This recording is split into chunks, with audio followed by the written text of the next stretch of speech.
Setelah musnahnya bangsa Yadawa, Balarama kemudian menuju hutan untuk bersemedi. Lalu Krishna kemudian pergi ke ayahnya, meminta doa restu dan berangkat ke hutan di mana Balarama telah menunggunya. Ia melihat bahwa kakaknya sedang duduk di bawah sebuah pohon raksasa di pinggiran hutan. Balarama sedang duduk dalam posisi yoga. Krishna menyadari bahwa tugasnya dan kakaknya si Balarama telah berakhir di dunia ini sesuai tujuan mereka turun ke dunia, yaitu menegakkan kebenaran dan menumpas keangkara murkaan. Maka dari itu, atas restu Krishna, akhirnya Balarama pun meninggal dengan didahului keluarnya ular berkepala 1000, naga Ananta, keluar dari mulutnya dan berjalan menuju laut. Segera laut dan sungai-sungai suci lainnya berkumpul untuk menyambut naga Ananta ke wilayah mereka. Krishna melihat langsung saudaranya wafat. Krishna pun sedih dan hanya bisa mengenang kakaknya.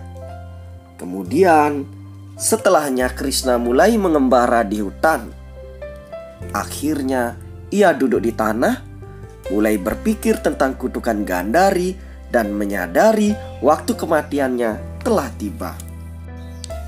Seorang pemburu bernama Jara mendekati tempat itu dari hutan dan dari jauh melihat kaki Krishna sebagian terlihat dan dianggapnya rusa.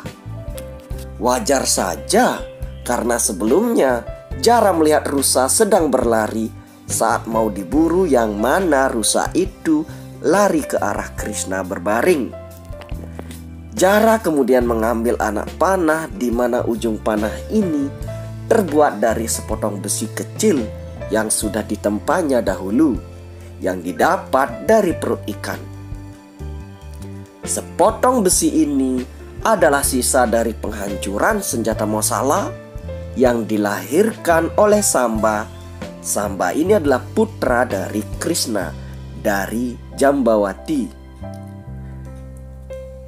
Senjata Mosala ini yang terlahir dari perutnya akibat memperolok resi Narada saat berkunjung ke Dwaraka. Selanjutnya, Jara melepaskan busur panahnya dan akhirnya menusuk kaki Krishna. Lalu ia berlari mendekati dan dia menyaksikan ternyata hasil panahannya adalah bukan rusa, melainkan seorang pria berbalut jubah kuning sedang melakukan yoga. Ketika sadar bahwa yang ia panah adalah Sri Krishna, Jara meminta maaf kepada Krishna dan menyentuh kaki Krishna. Krishna lalu membuka matanya dan sambil tersenyum menceritakan kisah hidupnya kepada Jara. Dan di akhir dia berkata, kesalahan-kesalahan sedemikian ini jamak dilakukan manusia. Seandainya saja aku adalah engkau, tentu aku pun melakukan kesalahan itu. Kamu tidak dengan sengaja melakukannya, bukan?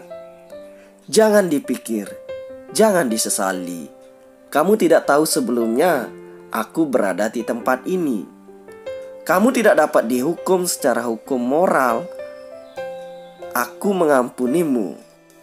Apapun yang akan terjadi sudah menjadi takdir yang kuasa. Aku sudah menyelesaikan tugasku dan telah siap untuk mengakhiri masa hidupku. Akhirnya Krishna pun meninggal.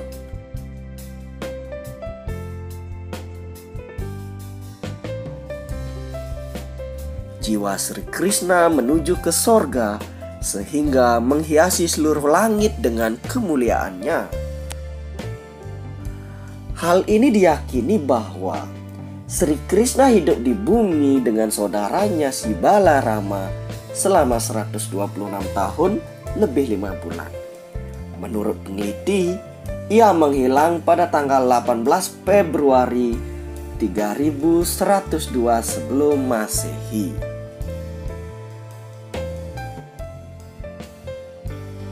Perang Mahabharata. Kisah kepahlawanan Mahabharata telah berhasil menegakkan banyak kebenaran. Tapi kebenaran yang utama adalah bahwa arogansi dan perselisihan adalah akar dari sebuah dosa. Dan persatuan adalah dasar dari kebenaran. Hati manusia selalu dikelilingi oleh harapan untuk mendapatkan kekuatan, kebahagiaan, kekayaan, dan kemewahan. Tapi pada tingkat perorangan, seorang manusia yang adil pada keturunannya, orang tuanya, saudaranya, dan istrinya, dia tidak akan melakukan ketidakadilan. Dia akan berbagi miliknya, baik yang berwujud ataupun yang tidak berwujud, dengan mereka, karena dia mengetahui bahwa kepuasannya terletak pada keluarganya. Dasar dari kepuasannya sendiri adalah keluarganya. Manusia juga akan tahu bahwa kepuasannya tergantung pada masyarakatnya. Tetapi dia sering berlaku tidak adil pada masyarakatnya. Dia dengan seenaknya memeras masyarakatnya, karena dia tidak meyakini bahwa masyarakat adalah alasan dibalik kepuasannya. Dia berpendapat ini adalah sarana untuk mencapai kepuasan. Perbedaannya adalah terletak pada wawasannya.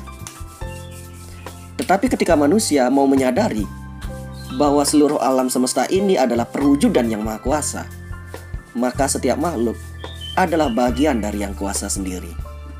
Artinya, tidak ada yang terpisah. Semua orang adalah merupakan bagian dari satu kesatuan. Seluruh alam semesta milik kita semua. Keluarga kita sendiri tidak ada alasan untuk marah. Semua pertempuran, semua permusuhan, semua balas dendam pasti akan musnah. Mengabdikan diri kepada yang kuasa dan bersatu dengan alam semesta adalah merupakan asas dasar dari kebenaran. Perjalanan yang terjadi dalam Mahabharata adalah kemarahan seseorang yang menjadi kenyataan. Dan dari perpecahan itu kemudian menjadi persatuan. Selama mereka yang tinggal di tanah ini mengingat dengan baik kisah Mahabharata ini, penghancuran yang luar biasa ini pasti tidak akan pernah terjadi lagi. Tidak ada satupun kekuatan yang dapat mengurangi kebesarannya. Kuucapkan salam hangat dengan tulus dari dalam hati karena telah mengikuti perjalananku. Di perjalanan ini, benih dan kebenaran telah ditaburkan di hati mereka. Mereka akan mekar menjadi bunga. Semoga mendapat berkah dari seluruh alam semesta.